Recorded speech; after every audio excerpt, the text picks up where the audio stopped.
Hello আমার বন্ধুরা, কোথায় গেলে সবাই? এসো এসো এসো, আমার বরের আবদার দেখে যাও। আজ সন্ধ্যাবেলা সন্ধ্যাবেলা অফিস থেকে ফিরেই বলে, কি গো, তুমি একটা কিছু বানিয়ে দেবে নাকি কিনে আনবো?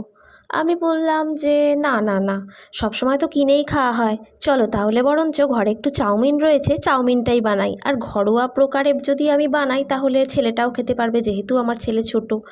আর কেনা হলে তো তার মধ্যে হাবিজাবি মশলা দেবেই, তাই না? সেগুলো আমাদের জন্য ঠিক আছে, কিন্তু বাচ্চার জন্য তো ঠিক নয়।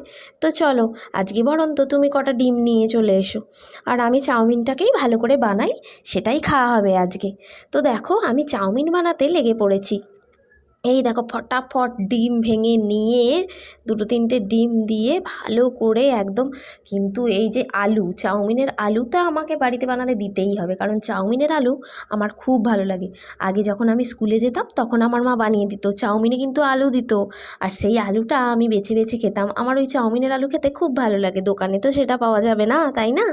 তো যাই হোক, দেখো আমি ফটাফট তিনটে ডিম ভেঙে দিয়ে ডিমের ভুজিয়া বানিয়ে নিয়েছি। আর তোমরা তো দেখলেই যে সবজিপাতিগুলো ভেজে তুলে রেখে দিয়েছি, আর চাউমিনটাও সেদ্ধ করে মোটামুটি জল ঝরিয়ে রাখাই আছে। আর দেখো, এই ঠান্ডার মধ্যেও বাড়িতে বানিয়ে কোনো কিছু খেলে সেটার আনন্দটাই আলাদা, তাই না? বাড়িতে বানিয়ে গরম গরম তিনজনে মিলে বসে খাবো, আর সেটা যদি একটু ভালোই হয় তাহলে আর ক্ষতি কী, তাই না? তো কেনা খাবারের থেকে অনেক ভালো। কেনা তো সবসময়ই হয়, মাঝে মধ্যেই মন করলেই কিনে খাওয়া যায়, কিন্তু বাড়িতে বানিয়ে যেটুকুই বানাতে পারি, যেমনই বানাতে পারি, সেটা বাড়িতে বানিয়ে গরম গরম খেলে তার মজাটাই আলাদা। আর এই দেখো, নেড়ে নেড়ে আমার হাতের কবজি তো খুলে যায় যায়, বাপরে বাপ!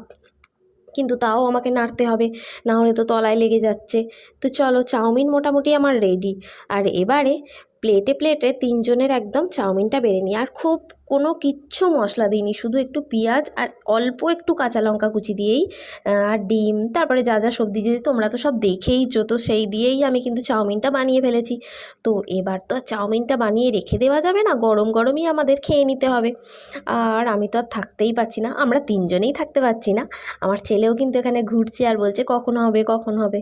তো চলো, আমরা এখন তিনজনের জন্য বেড়েও নিয়ে চলে এসেছি। দেখো, কড়া শুদ্ধ নিয়ে চলে এসেছি, কারণ কড়া থেকে লাস্টেরগুলো আমরা তুলে তুলেই খাবো। আর এই দেখো, একটুখানি শশা ছিল তো সেটা দিয়েই স্যালাড করেছি। সোনা, কেমন হয়েছে? ওই দেখো, যার থেকে মানে পাওয়ার তার থেকে তো পেয়েই গেছি। তো চলো, টাটা।